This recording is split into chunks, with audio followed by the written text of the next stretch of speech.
It is my pleasure to introduce you all to our moderator for the Crypto Exchange panel. Her name is Pamela Clegg.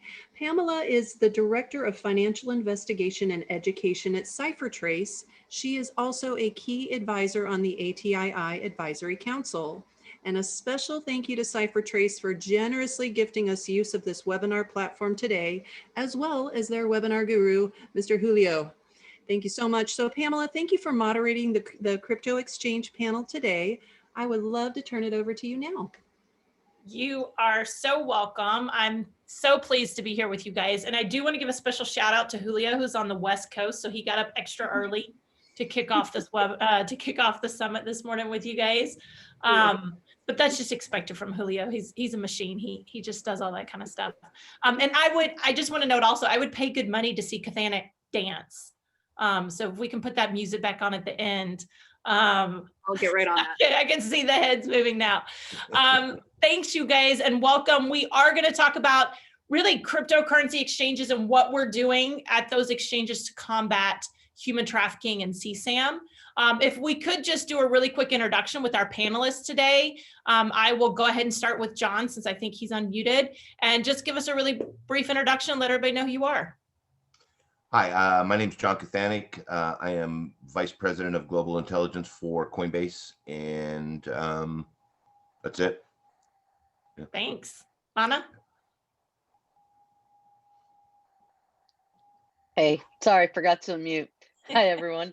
I'm excited to be here today. Very excited, actually. I'm Lana Schwartzman. I'm the Chief Compliance Officer at Paxful. If anybody doesn't know, Paxful is a US-based regulated peer-to-peer platform where you can buy and sell digital currencies. Just prior to Paxful, I spent about 16 years in the financial crimes and compliance space at various financial institutions and broker-dealers, and then one of the top 5 consultant advisory firms in the crypto and compliance risk group, where I specialized in AML and CFTs. And I spent about the last 4 years there or so working with various crypto clients on various compliance matters and program developments and doing KYC, CDD programs and so forth. And then joined Paxful. So loved being here and thank you for having me on. Thanks, Lana. And Elias? Hi, yeah. Hi all, my name is Elias Kokoli. Newly, I joined TRM Labs, a cryptocurrency risk management platform, as a deployment strategist, making sure our customers are successful from implementing a transaction monitoring platform to conducting investigations. And previously, I was the special investigations team lead at Bitrex. There, I managed our law enforcement relationship, as well as special projects, some of which is our relationship here with ATII. And yeah, excited to be here. Amazing, thank you. So as you can see, we have a wide kind of variety here of different exchange types, but Coinbase, Paxful, and Bitrex are all members of the ATCC, which is the Anti-Human Trafficking Crypto Consortium, which really has a focus on, implementing compliance programs, training employees, looking at ways to identify data for potential trafficking, and then also information sharing initiatives.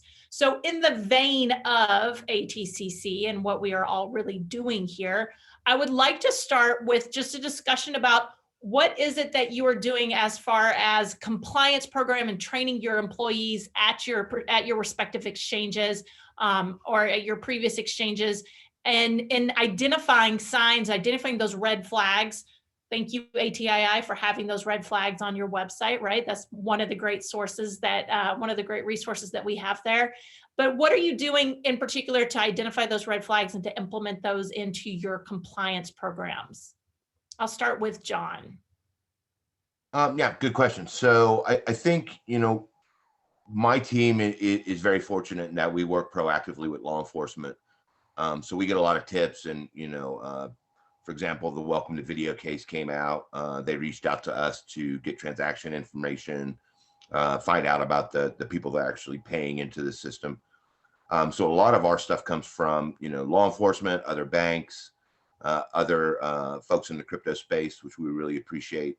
And then we're able to kind of directly pass that on to our compliance staff, which does a really good job of adding these kind of things to our transaction monitoring system, which picks up a lot of this kind of stuff, and even very obscure kind of payment types, you know, and the typologies that we're looking at.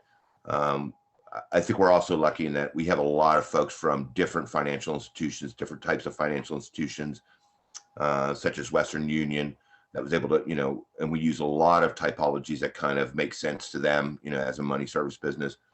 So as far as incoming information, we get it from a wide variety of sources, and it's been very beneficial to us, and we really appreciate it. I think ATCC is just kind of the feather in the cap, and is a direct source for us, and really helps us with that mission.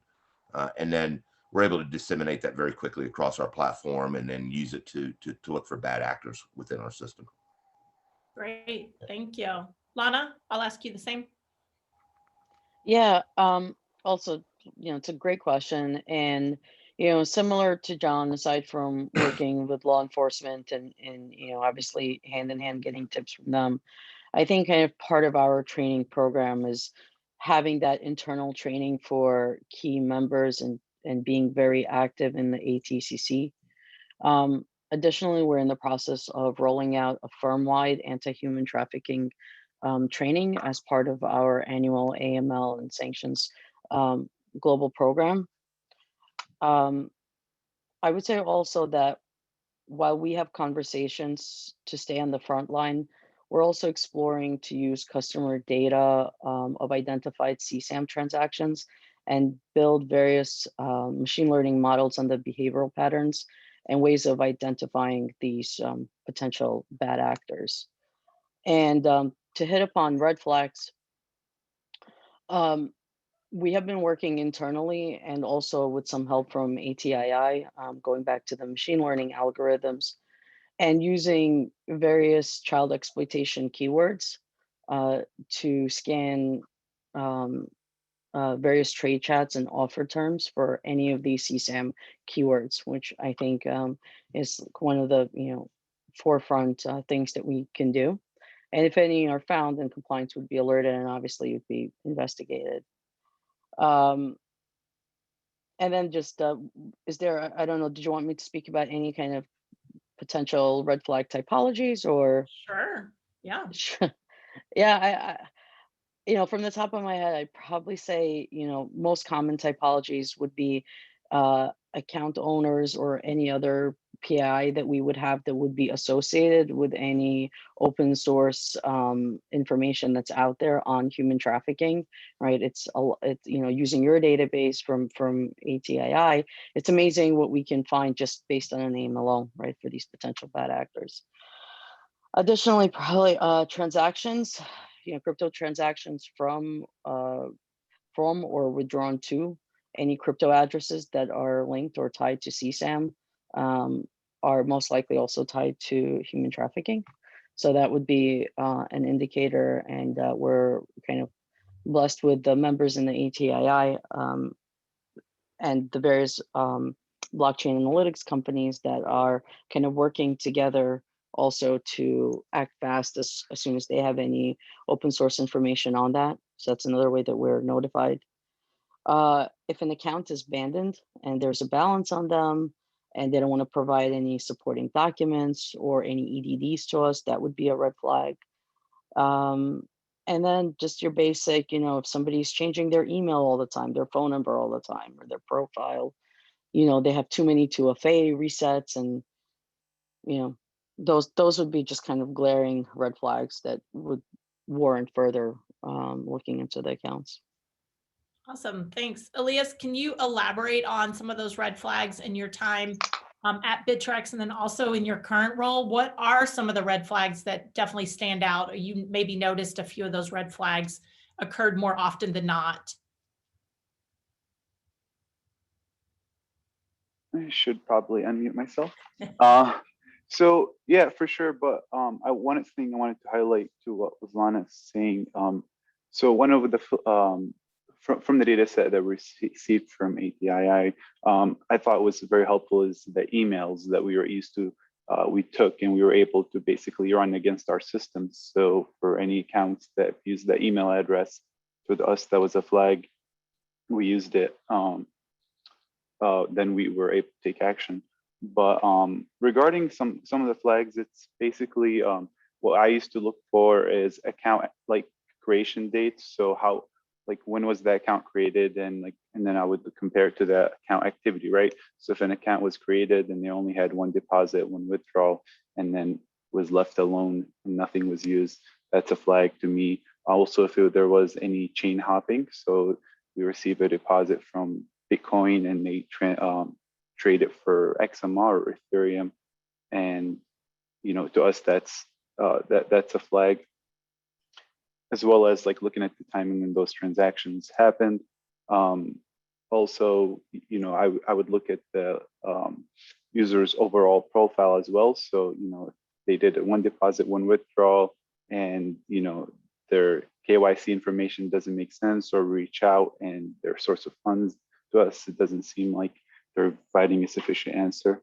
So those are some of the most important flags I look for when reviewing accounts. Great, thank you. And I know John mentioned cooperation with banks. And so that kind of leads me into, 314B. I'm not sure, and I actually come across this more often than I expect. A lot of people don't realize that exchanges, crypto exchanges, are, because they register as money service business, right? You guys qualify for 314B registration, and therefore you are allowed for that safe harbor communication. So that is one thing that I do want to point out to our financial institutions that are out there.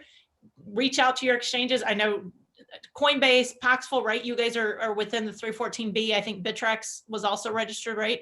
So you have that safe harbor communication. Can you talk a little bit? I'll start with you, Elias, about just some of those communications that you've been able to do utilizing 314B, and how that's been able to assist your investigations, or at least even maybe get you started on a particular investigation. Definitely. So 314Bs, it's like one of the things I struggled with when I was working at the exchange, because it wasn't utilized as much as I would like to. That's something that I've always advocated for, and I wish there was more cooperation among, first of all, exchanges, but also exchanges and various financial institutions. I'm sure it happens more at other exchanges. It just depends, but it didn't happen as much as I would like to. But when it did, we worked together on specific investigations on various topics, and it was successful and it works. It's just, I don't think it's being utilized as much as it should be. And part of that is maybe the reason you highlighted it, that our other financial institutions are not actually aware that cryptocurrency exchanges are a part of the 314B program. Lana, can you expand on that? Absolutely. So collaboration, I would say, is one of the most important ways we can fight human trafficking, right? However, we have to do it in a way where we're mindful of GDPR, we're mindful of our customers' privacy and all the information that we have access to. So with that said, benefits of transactions on the blockchain is that the information is public. As long as we find OSIN, which is open source information, right, that we can share that because it's public. And as a matter of fact, we had a situation like that where we found through OSIN an address that may have connections to CSAM. We did our work. We shared it with the ATCC group and with law enforcement, of course, and we do what we can to make a dent in this space. Basically, you do what you can. We have the safe harbor. It is, we are able to share the information. We are participants of 314B, and we welcome, any exchanges reaching out to us, any financial institutions. We have those requests coming in, so I don't really see as 314Bs being hindering or not being used effectively when it comes to our cases. Great, thanks. And John, you guys 314B, right? Yeah, I probably have a little bit different. We send out, of course, I'm a troublemaker. we send out, we were actually just talking about that in our cross-functional meeting this morning. We send out a lot of 314Bs. We rarely get a response back. We get a lot of 314Bs, and I think their SLA is like within 24 hours after respond, or I start screaming at them, and which I like doing. But I think, you know, our compliance team is just, they're on top of it.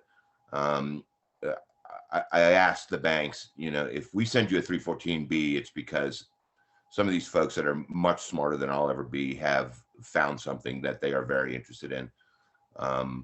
You know, on the other side, we get the 314Bs back and or sent to us asking about a customer or whatever, and we feel it's our duty and our responsibility to give that, you know, give as much information as we can back. And we just really would like to have some stuff in the background from other financial institutions. I just want to put bad people away. That's all I care about, and stopping them from hurting kids and adults or whatever. So yeah, please send us 314Bs. And I think part of the other thing is we were talking about what we are thinking about starting or setting up kind of a conference similar to this, where we talk to as many banks that want to come in. We used to do it on a smaller basis, where we would sit down with banks, you know, be very open about our compliance program, the technology we use, everything that we do to, you know, find bad guys within our system. So, you know, folks are interested in that kind of type meeting or whatever with different banks and us and other, you know, exchanges. Please feel free to reach out to me, and I'll make sure that gets done. Our compliance team really wants to work on that. So always happy to help you guys. That's you set us up perfectly for a question that we have that I think really falls well within the topic here, which is a question from a financial institution. And it's, as a financial institution sitting through 14B about crypto transactions to an exchange, they're unsure as to what questions to ask. So can you elaborate on what questions we should be asking as a bank to the exchange? Yeah, so first of all, I think the second part of my thing is, you know, if a bank sends us a 314B and we noticed that, you know, if we get multiple 314Bs over a period of time, a short period of time, what we do is we'll reach out and we'll say, hey, would you like some training on crypto? Would you like to kind of, you know, we'll run them through the blockchain, and we'll spend as little or as much time as they want learning about that kind of stuff. We're happy to do it. So some of the things to look for is essentially the same that you would look for with a regular financial institution, you know, source of funds, velocity of payments, type of transactions. You know, to us, it's always very interesting when somebody's doing, you know, you have one person sending out to multiple wallets, or multiple wallets sending out to one person with no, you know, legitimate business reason. So just exactly the same thing that you would see with any other financial institution. It just happens to have this string of alphanumeric characters in the middle of it. And but it's once you kind of get over the whole crypto side of it, it's exactly the same. You know, money in, money out, velocity, time of day, where they're sending it, who they're getting it from, and you know. I think, you know, I got to be careful saying this, but even if you don't ask the right questions, if we see something, we're going to tell you about it. We'll figure it out. We'll get you that information. So, yeah, just ask away, man. Send it to us, and I guarantee you'll get some useful information back. Elias, is there anything you would add on that they should consider within their 314B requests?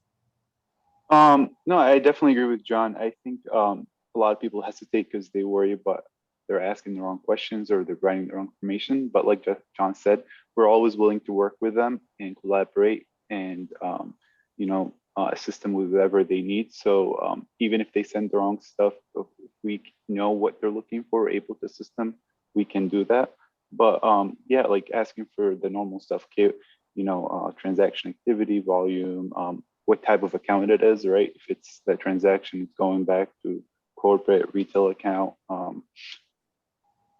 different what the activity is. So I think it's just they should not hesitate to ask, and know that we are on the other side willing to work with them and be there and assist them with what they need. Yeah, I definitely find, especially the three panelists that we have on here are very, very willing to help out and explain. We've definitely seen in the banking sector, right? I mean, we've seen Kenneth Blanco come out and talk about banks needing to understand and know their crypto risk exposure.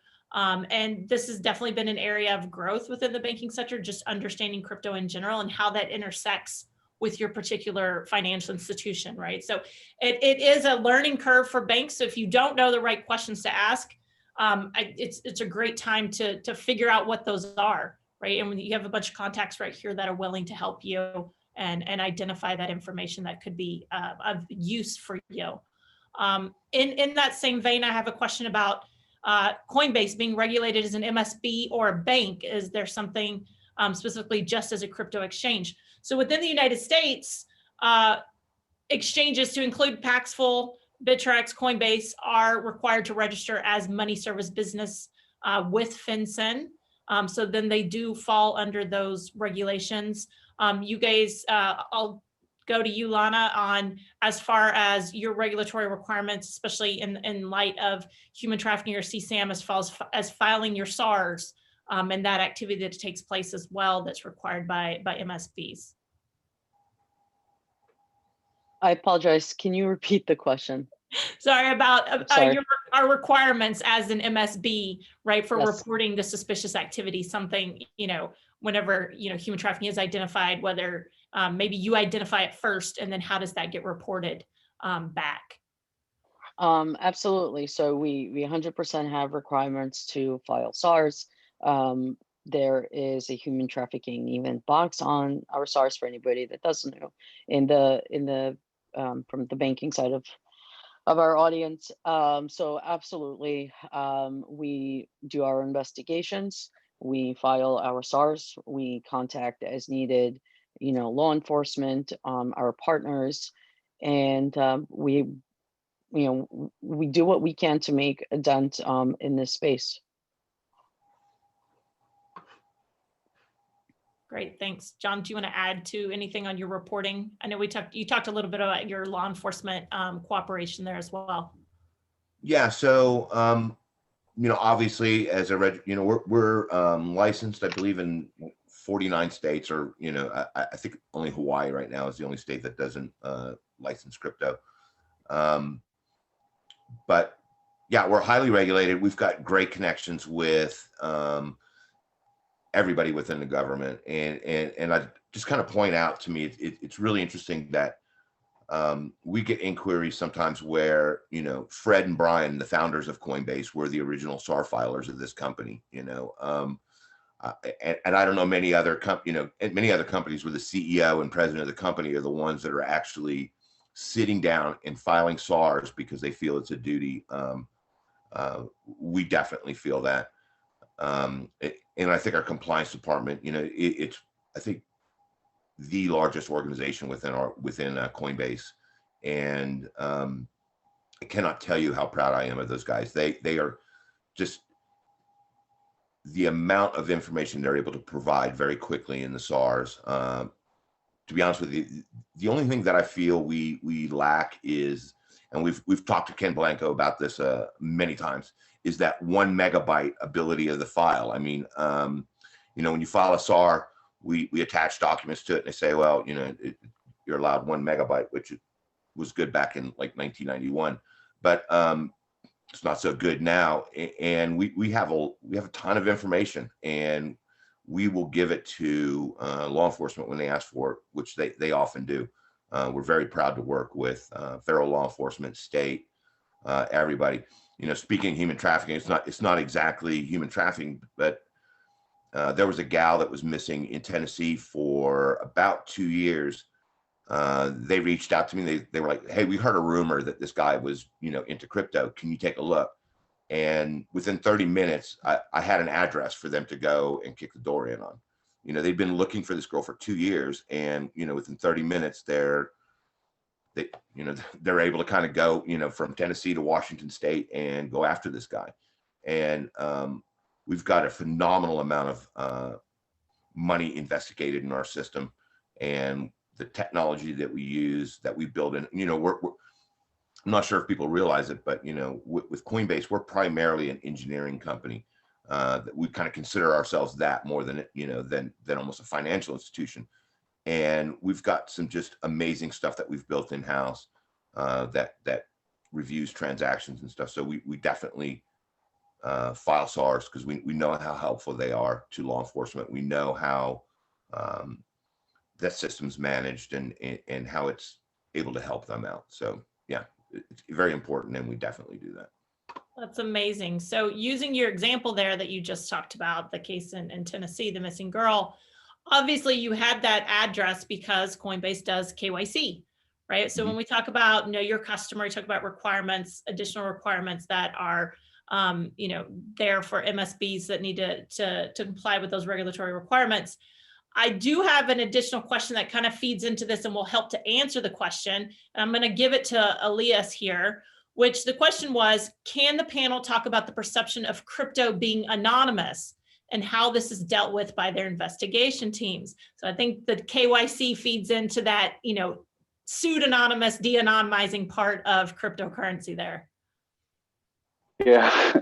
So basically, if you're going to be using a US-based exchange that requires you to do KYC right there and then, you have an identity linked to that transaction and that account. So it's not anonymous. We are able to identify the person behind that transaction, right?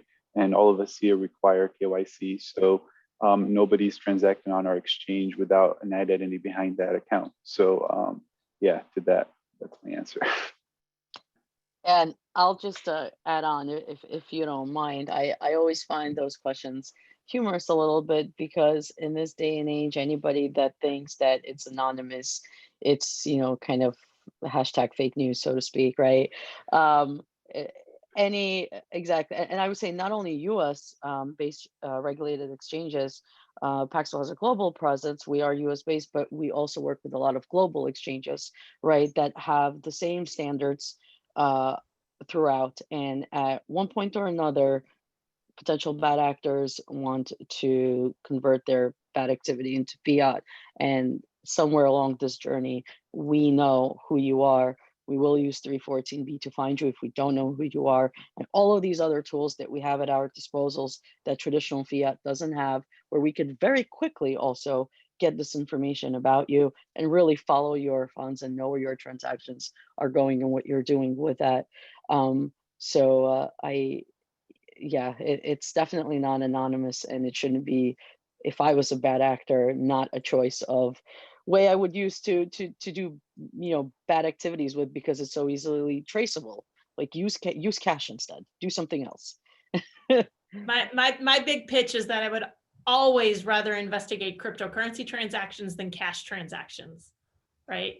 Cash transactions are really and truly the truly anonymous P2P exchange of funds.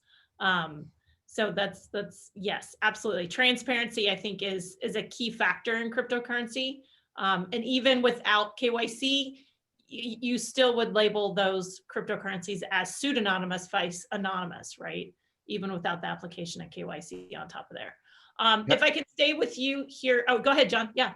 Yeah, I just want to say, so I don't know if the banking folks and the other folks in the audience know this, but Pamela's company, CipherTrace, our company, we've got data analytics, which is it's probably not as commercially used as CipherTrace is, but like Pamela was saying, Elias is on from TRM as well.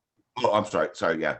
But imagine if you in the banking world, if you're able to kind of, every time your bad guy pulls money out of the cash, out of the ATM or out of the bank or cashes a check, that you were able to kind of, literally watch this dollar bill, this $100 bill or whatever it is, moving around the world. I mean, no matter whose hands it goes to, you're able to kind of just track it all the way. And that's the power we have for this. And I mean, there's some exceptions to the rule, but yeah, like you were saying, it's bad guys. If they're using crypto, it's a bad day for them, because my guys we're coming after you. We're probably not the nicest folks on the face of the earth, but we're coming after you, and we're gonna find you. And we're not goofing around with this kind of stuff. So I kind of hope they use crypto, because it's going to be a bad day for them. But yeah, you use these companies that are able to do it. If you're at a bank, use a licensed company, PAMS, some of these other ones out there, get contracts with them. And I don't mean to turn this into an advertisement, because there actually are competitors in this space. I'm not going to talk about my stuff, but use it, because you'd be surprised at what you can do with these things. And all the news stories that you've heard, everything that's gone on with this is just completely untrue. Yeah, I would say for those that are in the coming from the traditional financial sector, basically what CipherTrace, TRM, Elliptic, Chainalysis, what we do, Coinbase, as John mentioned, they have their own, right? What the software does, it's your AML software for the exchange, right? So in the same way that in the traditional banking sector, you would have Nisactimize, Verifin, Alessa, BAE, whatever it is that your software that you're using within your financial institution, that's what the blockchain analytics firms are doing for those exchanges, so we can identify that. And then that gets us into, really, it's a really nice segue. Thanks, John, for setting that up, for going into information sharing, right? So if we're all using different software, same thing within your AML software and banks, that's where that's where ATII can really play that role in bringing, well, hey guys, heads up, this cryptocurrency address is being used for CSAM, right? This Bitcoin address, or this, this address over here, whatever crypto in particular it's being used. And then we can share that information across all the platforms, because at the end of the day, we all have the same ultimate goal. So I'd like to open that up a little bit and talk a little bit about the information sharing that you guys may do outside of 314B, but the information sharing with ATII and the ATCC, kind of some of our initiatives there of getting that information onto everybody's platform, so that everyone can know, regardless of their AML software, that this address is being used for human trafficking or CSAM. And I'll let any of you three jump on in there. I guess I can start. So I think one of the things, as I mentioned, basically an engineering company, or that's how we think of ourselves. One of the benefits of this is we don't take, 2 weeks, 3 weeks, 4 months to get data processed or whatever. Everybody on my team does their own SQL queries, and you can send us enormous amounts of data, and we just plug it into the system, run some queries, we'll pick it apart. And I think that is a very powerful tool for us, because we could just completely crunch this stuff up and have some really good output. And we get that a lot from law enforcement and some of the financial institutions out there that ask us for help on it. I'll give you another example with the Twitter hack. I think we had, to be honest with you, we were already starting to kind of look at the group that was behind that for some other stuff. But, my investigators are tenacious. They're very good. They are much smarter than I'll ever be. And I'm really proud in that. I think within a few hours, they had started identifying these guys that had done Twitter hack. And I'm not talking about a few hours from when we first got the information, but a few hours from when that information hit the media and the press and stuff like that. My guys, every time we get a negative news or we hear something, some big compromise event or something like that, we just go after it. I think one of the things that my team enjoys that maybe others don't is that we're very autonomous. I don't have anybody sitting on my shoulder. Nobody's saying, John, what are you doing over there? What's going? Our job is to protect our company, protect our country, and the folks or the countries that we are available in, and we take that very seriously. So, yeah, I think data crunching, the ability to just see the world, almost, in a few minutes is a very powerful thing for us. Yeah. And we share that. I'm sorry. And we, I just got to drift off into my own little world, start thinking about I had an idea anyway. Sorry about that. But yeah, so, if you have data, send it to us, and we'll worry about other stuff later. We want to make sure that bad guys are stopped and people are not hurt. That's all there is to it. Just that simple. Lana? Yeah, and I would like to add to that. John, pretty much said it. We all, or the good guys such as Coinbase and other exchanges, we have brilliant people, brilliant compliance folks that stay abreast of everything that's happening, are able to process a huge amount of data and see patterns right away. Similar experiences with Twitter, within 30 minutes of it hitting, everybody was on it, even though it was after hours. The team was back online, like everybody responded as fast as we can.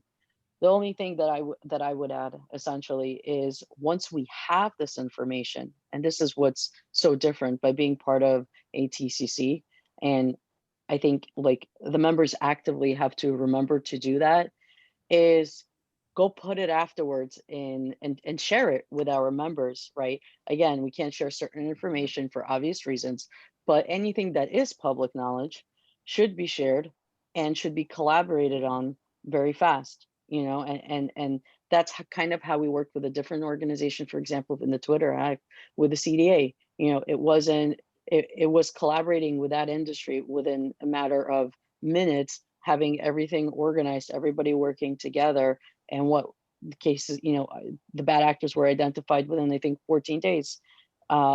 So it's really important after we process everything to also share it with the industry, share it with the group.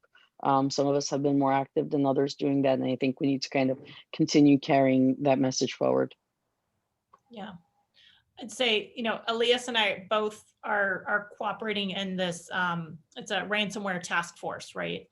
And one of the objectives of that is when John was on a panel, I don't even remember, what was that, a couple weeks ago now, on ransomware and cryptocurrency. But, one of the necessities that's come out of that is the information sharing piece, right?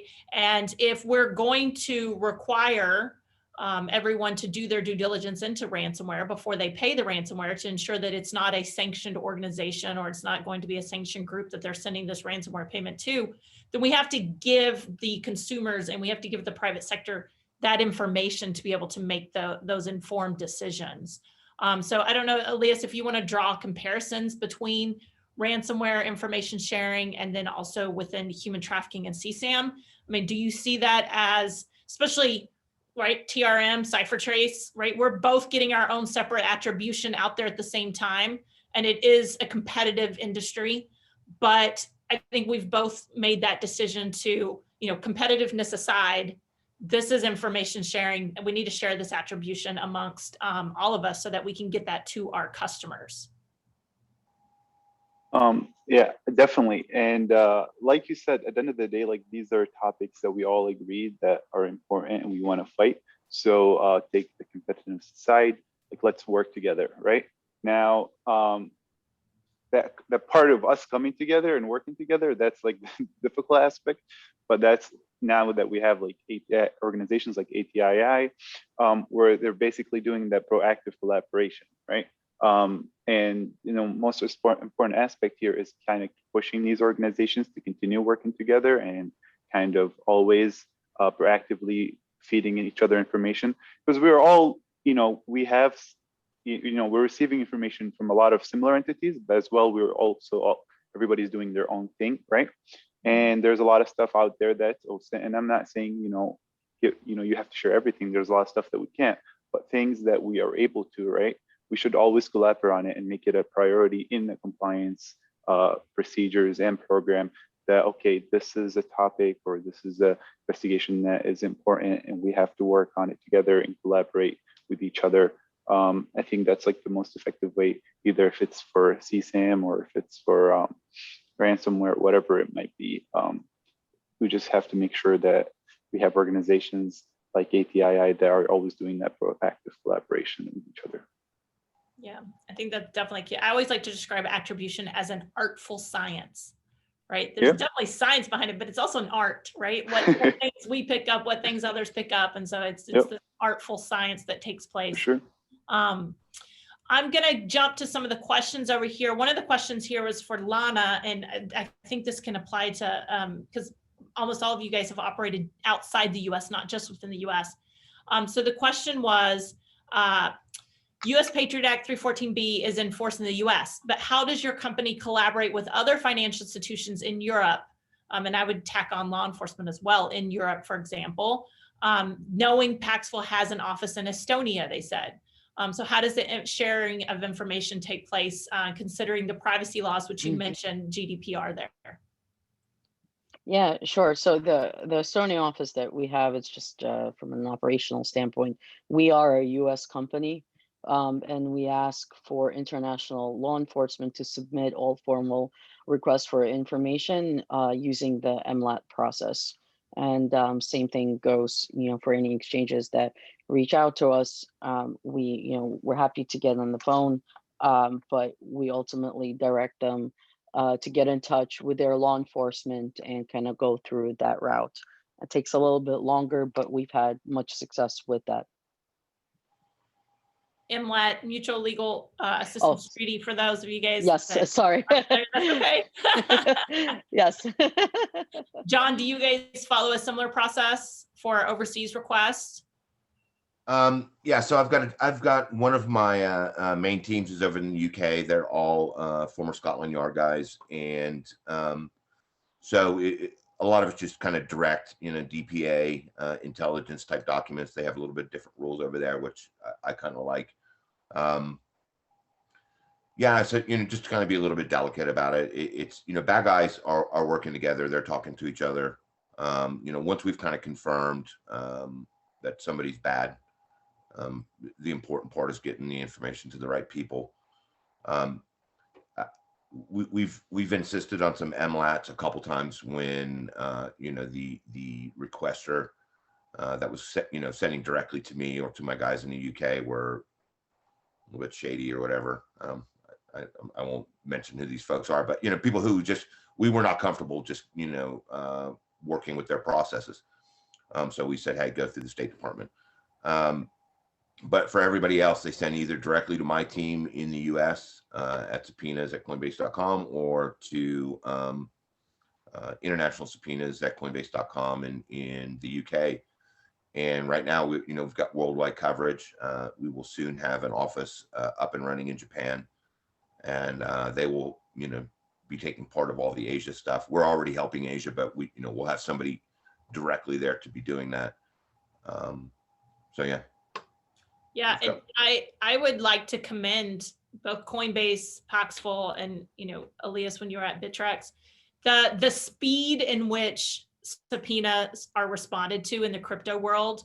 If you're law enforcement and you've only worked with traditional financial institutions, it's a whole lot faster in the crypto world. In a criminal case, civil cases aside, although you can subpoena in a civil case as well. I know I've worked my fair share of them, but in criminal cases, and especially depending on the matter, right? Like what is actually going on. I've heard of exchanges responding within 30 minutes to, particular matters. You guys talked about it a little bit with the Twitter case, right? So it's a lot faster. And I do know most exchanges that do cooperate with law enforcement, they cooperate not just within their own jurisdiction, right? So just as Lana and John talked about coming from other countries, whether it's through an MLAT or direct communication. So if you are law enforcement and you're not aware of how this process works, that subpoena in most cases generally goes to, John even gave you the email address, right? It goes to like this kind of general email, and they're generally responded to in a timely fashion. Yeah. Pamela, if I can so with our process really quick. So we've got I have a duty investigator who is doing subpoena intake all day long. And then those are their cases that they will work for the week or whatever, the next 2 weeks. Generally, if it's, 1 or 2 accounts, probably less than 100 accounts, if law enforcement's not asking for any kind of detailed blockchain analysis or any of that, they should get some information back within 12 hours from us. If they don't, let me know, and we'll push it for cases that have some urgency to them or whatever. Like you mentioned, we send it out right away. we stop what we're doing and everybody will pitch in on that kind of stuff, even if it's, large scale analysis. If somebody needs some help, because they're in trouble or whatever, we're going to get that information out to them. And then also, shoot us an email, if you're law enforcement and you want to just see if somebody's got an account or whatever, shoot us an email and just say, hey, do you have this? And we'll let you know pretty quickly whether we've got some information that'll help you out. About the only time that we ever push back on a subpoena, and it's not really pushback, but every once in a while we will get a subpoena with just this huge list of addresses, and it will be, a dispersal address or something like that. And it's just kind of not useful because it's got a bunch of people tied into it and it's not linking to their subject. So we'll reach back out and say, hey, we're happy to give you all this information, but it's going to take a while to give you, 10,000 accounts or whatever. We would probably push back on that a little bit, but what we will do is we will help them narrow it down and kind of go back and forth with them. And especially for folks that are newer. And by the way, just to mention it, we love working with federal law enforcement, but those guys, they have big money and they drive Lamborghinis and Ferraris and stuff like that. So they've got the money for training, but state, local guys who are out there busting their hump every day, we are happy to give you guys some training, and we do it all the time. We used to do, I would fly somebody out there to kind of do that for them. But now what we do is we do web stuff. So, which is actually kind of cooler because like this, we can have people from all over the world on a web conference and providing, this information, this training, and we will go, if you get companies like Blockchain Intelligence, these guys have great training programs and certifications, but if you can't afford that kind of stuff, we are happy to do it. And we will take you anywhere from just a basic understanding with law enforcement of the blockchain and crypto in general, all the way through. We will make you, one of the best in the world. If it takes, a week, a month, whatever, one of my guys will sit with you and do that stuff. The only thing we ask is if you're in, say Warner Robins, Georgia, where I'm from, we just ask that you could get a bunch of detectives and a bunch of other, officers or whoever you think is appropriate in on that, so we can get as much training, as many people out there. Yeah, get your big bang for the buck, right? Yeah. Yeah, I think all of us on here, we're pretty open to training. I mean, I just am a small town that I live in currently had its first cryptocurrency case, right? And I did the investigation for them pro bono and set them up, and how to reach out to the exchanges, how to write up the subpoenas and all that kind of good stuff. I think you'll find that most people are willing to do that, especially if it's something that's new to you. So if you're law enforcement, there's tons of, as John said, there's tons of resources out there. There are training courses and whatnot that will take you 0 to 60. So don't worry if you don't know anything about crypto. If the only thing you've ever heard of is Bitcoin, don't worry, it will take you 0 to 60 in a lot of those cases. I have a certification course that I teach in person. I know Blockchain Intelligence Group has a web-based one, so you can kind of move at your own pace.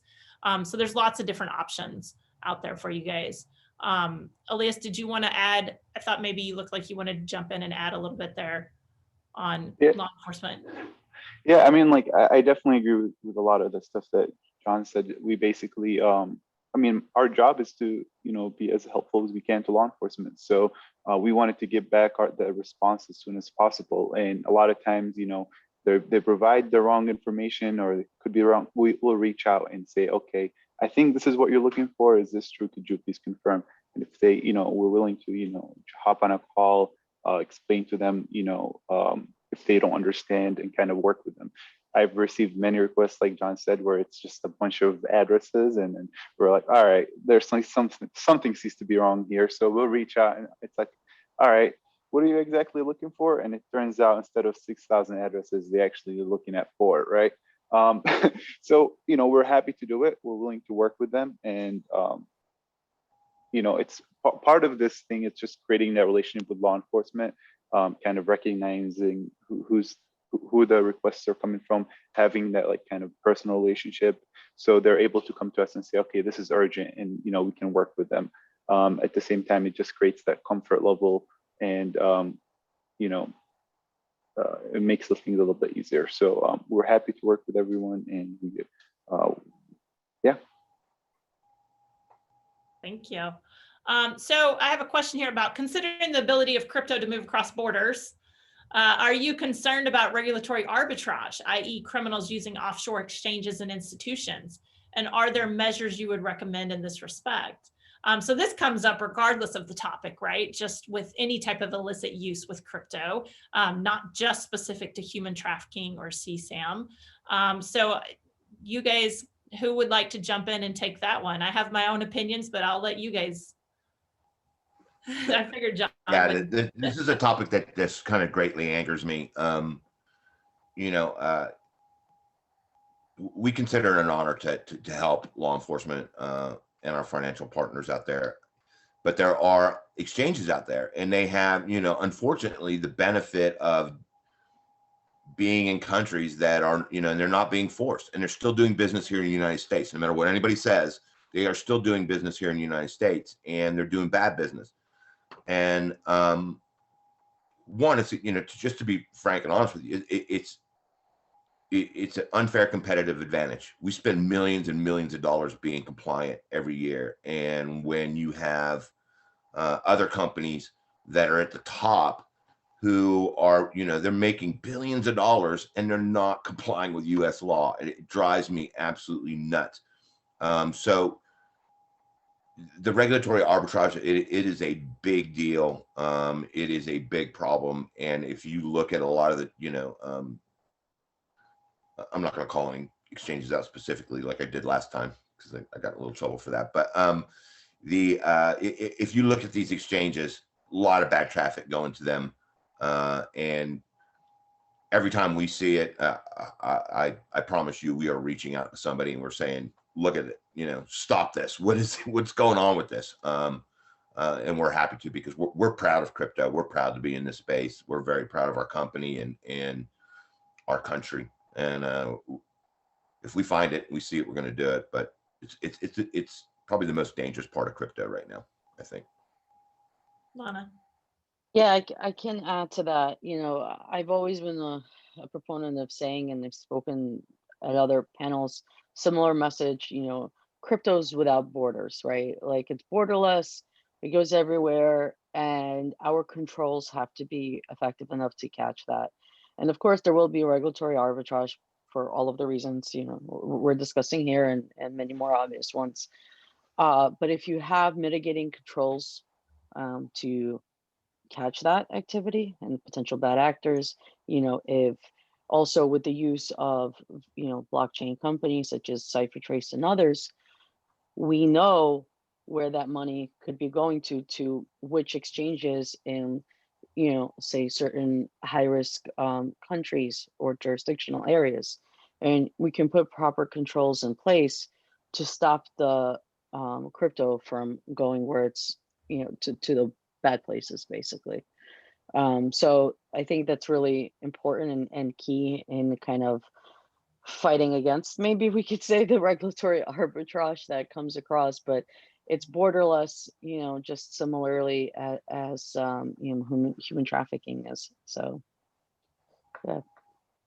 Yeah, agree. And I think another avenue too, that I often speak about is putting pressure on the banks that are banking those particular exchanges that aren't compliant, right? Yeah. And so that's another avenue. That's where we would love for the traditional financial sector to kind of jump in there. We definitely see compliance come about because of regulations, right? Obviously, if your regulator has particular requirements for you to operate where you're operating, then you have to adhere to those. But also we see that because of the banking relationship that exchanges really have to have. And we touched on this a little bit when we talked about just that intersection earlier on in the panel between crypto and traditional financial payments. I like to point out, the way you get in and out of cryptocurrency, with the exception of, maybe Bitcoin ATMs, which are going to be talked about in the next panel, Coinbase doesn't have a drive-through window, right? There is no McDonald's drive-through window for Coinbase. So I can't just drive up to Coinbase with my cash and buy my crypto at Coinbase. It's got to get there via traditional payment rail, and it's going to come back to me via a traditional payment rail. So that's where we're seeing the banks intersect with crypto directly, right? That's where those intersections are going to take place. It's a good idea, though. You're going to institute a drive-through window now? That's great. Let's see if I have time for one more. There's a question about sanctions as well. Obviously, we all have sanctions monitoring. All TRM, CipherTrace, we have sanctions monitoring. Coinbase, Paxful, you guys are looking at sanctions as well. For those that aren't aware, there are more than 50, and I don't know if any of you guys know the exact number of crypto addresses now on the OFAC SDN list. It's in addition to 50, it's above that number. Yeah. Not just Bitcoin, right? There's Bitcoin, there's Ethereum, I think there's even a Monero address, there's Litecoin. So definitely those are being paid attention to as well. Let's see if we have one last. Oh, there was a question here asking about, this is often a well-debated statistic here. The thoughts on the 0.34% of all crypto activity being linked to illicit activity according to Chainalysis. I'll say it's definitely less than 1%. You're talking about overall money laundering taking place with crypto, right? That's really what we're talking about here. I'll let you guys jump in and talk about what overall percentage of money laundering actually takes place on crypto rails. Much less than the banking side. Much less. I mean, we're teeny tiny little fish in the sea compared to the banks, which is where I often hear that from, and I think which is what Chainalysis is trying to attract by putting out information like that. You know, it's a marketing message for them. So, you know, and like many marketing messages that hit the news or whatever, it's shock and awe, and let's get everybody all excited about it. Yeah, is there money laundering using crypto? For sure. You've got to be pretty stupid if you're using crypto to launder funds, because we're watching. It might be occurring, but chances are we're working with law enforcement on that stuff as it's happening. So a lot of times we're just watching it. Yeah, and Chainalysis is not good enough to find the difference between what we're watching and helping with and what is real. So yeah. Awesome. All right. Yeah. Bad stuff everywhere, right? The benefit of crypto is that it leaves a record. Yep. So there we get right back to our transparency. All right. Well, we have exactly 1 minute left. So I'm going to go ahead and wrap up this panel here. I'd like to thank all of our panelists today. I think we had a really great discussion. We also gave you a couple options. If crypto is a foreign concept to you, please feel free to reach out to us. I think all of us are more than happy to walk you through what we can, give you some suggestions, you know, and you definitely heard, if you're law enforcement and you don't know what to ask for, hopefully you'll get that feedback that you're looking for from the exchange to help you and guide you in your request. Any closing comments? Sam, hi. Hey, hi. If you guys want to continue, you are very welcome to, but we are definitely up for wrapping up right now. We've got a little more time allotted if anyone wants to stay on a little later and take some more questions. But if you have to go, we love that too. Thank you so much. I am going to add everybody's email address as long as I get your permission now. I'd like to add that to the blog that we have promoting you. Is that good? Okay. Yeah. Can I'll send you an email address. Can you put that on there? I already get hundreds of emails. Dude, I totally hear you. Yes, no, absolutely, John. I would be happy to. I will not publish yours out there. I did give it to one person behind the scenes, just FYI. It was someone you were answering their question. All right, cool. Well, thank you guys. You were amazing. I learned so much. I can't wait to go back and listen to it. Just to let everyone know, it is recorded. We will have it up on our website, and we'll be pushing this out to our network, because this is information people need to know. And I think you all did an incredible job. Great synergy. Thank you all so much. Thank you. That was great. All right. Take care, y'all. Bye-bye. Thanks, guys. Bye.